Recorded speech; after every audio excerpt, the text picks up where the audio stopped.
Le centre Vision de la Clinique Saint-Charles a été créé en 2009 afin de permettre la réalisation d'examens ou de traitements complémentaires ophtalmologiques pour l'ensemble des ophtalmologistes de la clinique, leurs correspondants et d'autres ophtalmologistes de ville souhaitant y accéder pour leurs patients.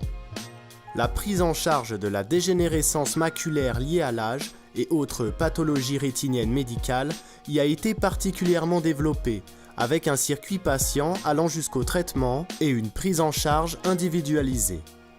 D'autres pathologies y sont explorées ou dépistées, comme le glaucome ou le diabète. Le centre a été déplacé et agrandi en 2015 pour permettre un développement et de futures perspectives. Une équipe médicale et paramédicale y accueille plus de 7000 patients annuels. La dégénérescence maculaire liée à l'âge, DMLA, est la première cause de handicap visuel chez les personnes de plus de 50 ans. La forme humide ou exsudative de la maladie dégénérative de la rétine évolue de manière chronique avec des visites et des traitements fréquents.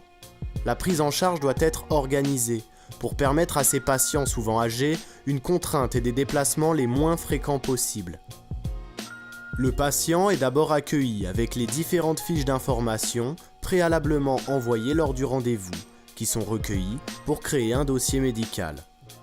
L'orthoptiste mène l'interrogatoire, mesure de l'acuité visuelle sur l'échelle ETDRS et la tension intraoculaire autonomètre AR. L'infirmière instille ensuite des collyres dilatant la pupille et le patient est installé dans une salle d'attente. Une fois la pupille dilatée, l'orthoptiste réalise des photographies du fond d'œil. Puis, le médecin réalise la tomographie en cohérence optique, ou OCT, et une angiographie à la fluorescéine ou au verre d'infracyanine avec injection de colorant par l'infirmière si nécessaire. Une fois le diagnostic et la prise en charge thérapeutique expliqués au patient, l'ensemble des rendez-vous, les formulaires administratifs et ordonnances lui sont remis par la secrétaire. La prise en charge thérapeutique comprend souvent des injections intravitréennes qui sont réalisées dans une salle propre dédiée, le jour même ou dans les jours suivants. Le patient est tout d'abord préparé selon les recommandations en vigueur. Une désinfection de la peau périorbitaire et 3 instillations de collyres anesthésiants sont ensuite réalisées. Le patient entre alors en salle d'injection, où une dernière goutte d'anesthésiant et de la bétadine conjonctivale lui sont instillées. Le médecin prépare la table et désinfecte la peau et les culs-de-sac conjonctivaux à la bétadine. Un champ stérile et un écarteur à paupières sont mis en place. L'injection est ensuite réalisée. L'injection directement à l'intérieur de l'œil permet une action très efficace sur la maladie oculaire à traiter. Après la sortie, des collyres cicatrisants prévenant la douleur sont instillés, puis les patients sont rhabillés et raccompagnés. L'orthopsie a pour objectif le dépistage, l'exploration fonctionnelle, la rééducation et la réadaptation des troubles de la vision. Les séances de rééducation orthoptique doivent permettre de rééduquer ou de réadapter la fonction visuelle défaillante chez les patients. La rééducation visuelle basse vision dans le cadre de la DMLA aidera certains patients à se servir de la rétine périphérique généralement intacte grâce à une collaboration entre le travail de l'ophtalmologiste, l'orthoptiste et l'opticien. Le glaucome est une pathologie du nerf optique responsable de 15% des cécités dans les pays industrialisés. Le traitement permet de ralentir son évolution, ce qui justifie son diagnostic précoce et la surveillance étroite de son évolution à l'aide d'examens complémentaires. L'analyse de la fonction visuelle se fait à l'aide d'un champ visuel. Un œil est caché, l'autre fixe un point lumineux au centre d'une coupole blanche éclairée et le patient déclenche une sonnette lorsqu'il perçoit le point lumineux afin de déterminer certaines régions de ce champ de vision qui sont moins bien vues. La tension intraoculaire est ensuite mesurée. Une analyse morphologique des fibres du nerf optique est ensuite réalisée par tomographie en cohérence optique ou OCT.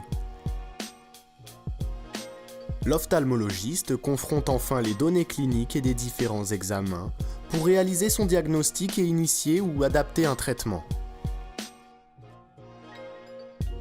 La rétinopathie diabétique est la troisième cause de cécité tous âges confondus et la première cause avant 50 ans.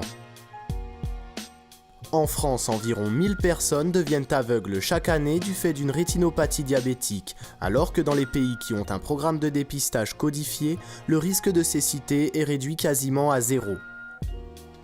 Le Centre de la Vision de la Clinique Saint-Charles met en place le dépistage de la rétinopathie diabétique, RPD, grâce à une coopération entre l'orthoptiste libéral et l'ophtalmologiste afin d'améliorer le dépistage en masse de ces patients et d'éviter les délais parfois longs de rendez-vous avec les ophtalmologistes.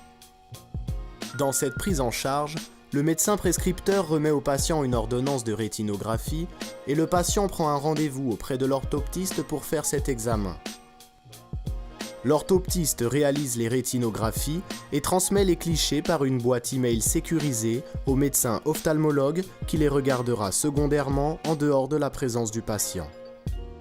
L'ophtalmologiste interprète alors les clichés et rédige un compte-rendu qui sera adressé au médecin prescripteur et au patient.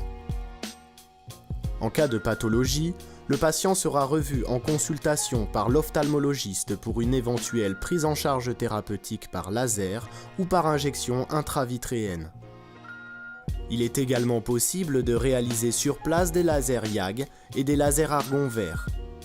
Pour ces actes, l'infirmière s'occupe d'instiller les collyres selon la prescription, avant que le médecin prenne en charge le patient.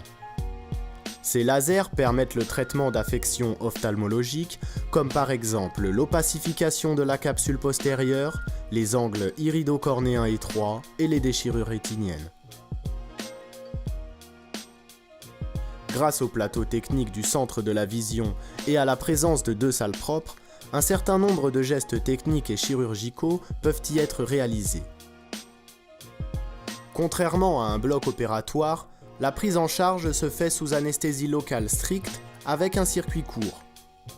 En pathologie palpébrale, on rencontre principalement la cure chirurgicale des chalazions, l'exérèse de tumeurs palpébrales bénignes, la réalisation de biopsies diagnostiques en cas de lésions douteuses ou en cas de nécessité d'avoir un examen anatomopathologique en vue de réaliser une prise en charge ultérieure optimale. La prise en charge du larmoiement de l'enfant secondaire à une sténose congénitale du canal lacrymo-nasal comprend parfois, avant l'âge de 1 an, la réalisation de sondages simples sans intubation. Ce geste est alors réalisé au Centre de la Vision.